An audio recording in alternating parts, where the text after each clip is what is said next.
Hello writers, welcome to today's class. In this lesson, we're going to continue learning about information writing. So before the choose up break, we started our new unit, which is on information writing. And then we chose a topic that we know so well that we can teach others. And for me, I have chosen badminton. And we also took a moment to write down what we know using a hand organizer. So by using this hand organizer, we could divide into a few different subtopics, and we also included the details that belong to certain subtopics. And in this lesson today, I want to teach you that writers try different organizational structures.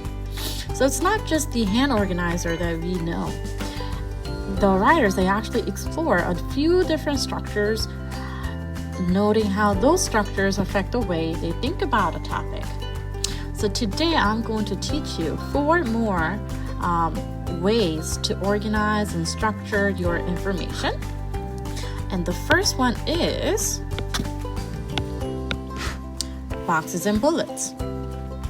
As you can see on this photo, boxes and bullets are as simple as one box where the subtopic goes, and underneath the box we include the details using the bullet points.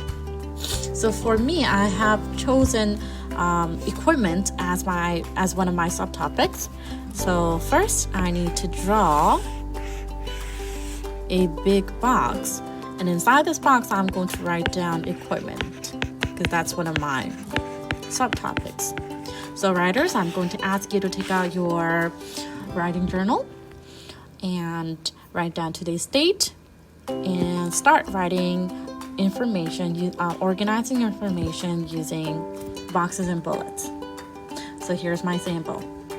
I wrote my subtopic requirements, and underneath I'm going to draw bullets, and I'm going to list the items, which is equipments, I needed for badminton. So I have, here is a spelling mistake. I have shuttlecocks, rackets, and net. And this is how simple the first method is. This is how simple boxes and bullets are. So here I have only included 1 subtopics. However, if you choose to organize your information using this method, you may draw more than 1 box. Depends on how many subtopics you have for your topic. Let's move on to the second method. The second one is cause and effect.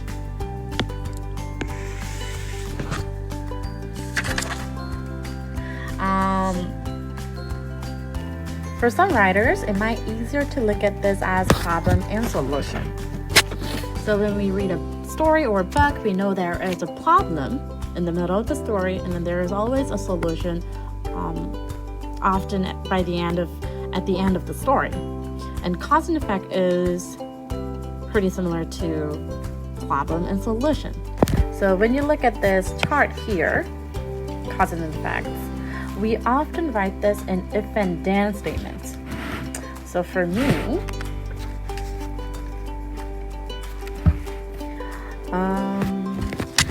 I'm going to say if, because my topic is on badminton. I'm going to say if there is 1 player on each side, then it is a single play. Do you notice how I have if and then in my sentence? Let me show you another example.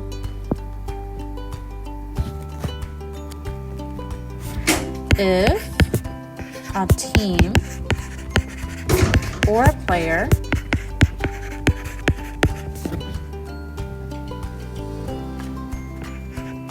gets 21 points, then they win the game. So once again, I have used if and then on my sentence. So this is how we organize our information using cause and effect method. And now let me move on to my third one. So third method is called pros and cons.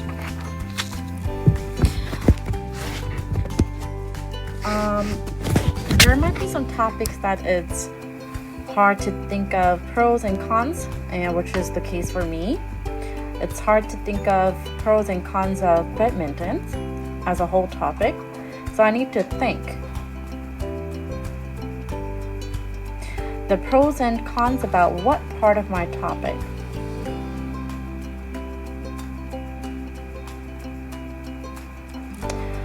Do I want to do pros and cons of different skills or techniques of badminton? Or do I want to do pros and cons about different equipments of badminton? So once you decide which pros and cons you want to explore, you can start writing down those information on your writing journal. So for me, I'm going to do pros and cons of playing badminton indoor and outdoor. So for me, I'm going to divide my page into half, and I'm going to say for my subtopic, I'm going to say outdoor badminton.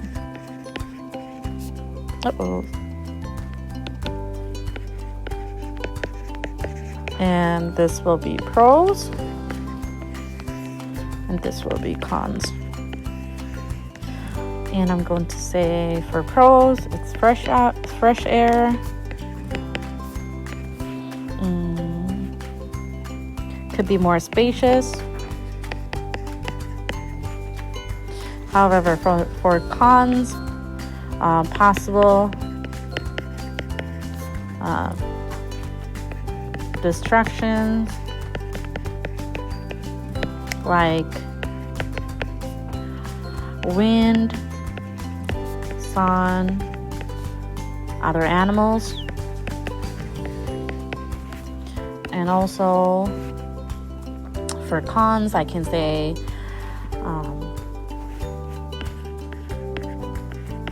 hard to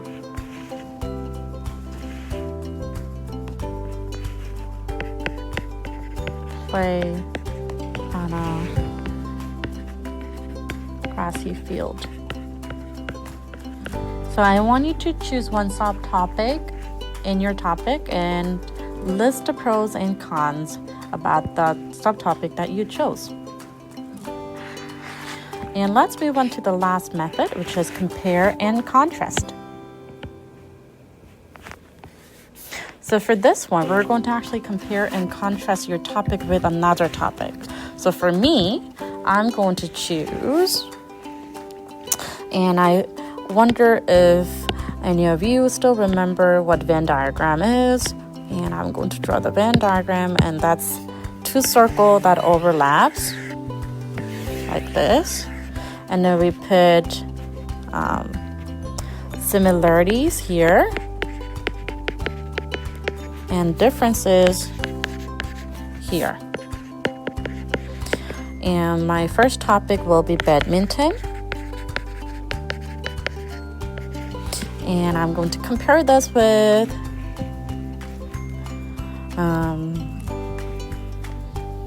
tennis. So what is the similarities? They both use rackets. And then they use, they have their net. And however, the difference is badminton, they have smaller rackets. And then they use shuttlecock. Whereas for tennis, they have bigger rocket, and then they used tennis ball. So I want you to choose a topic that's somewhat similar to your topic so that you can compare and contrast those two topics. So for your seesaw activity today, I'm going to ask you to try all 4 methods and organize your information and share, write it on your writing journal and share them on Seesaw. Then I hope you have fun listening and organizing and finding information about your topic, and I will see you later. Bye now.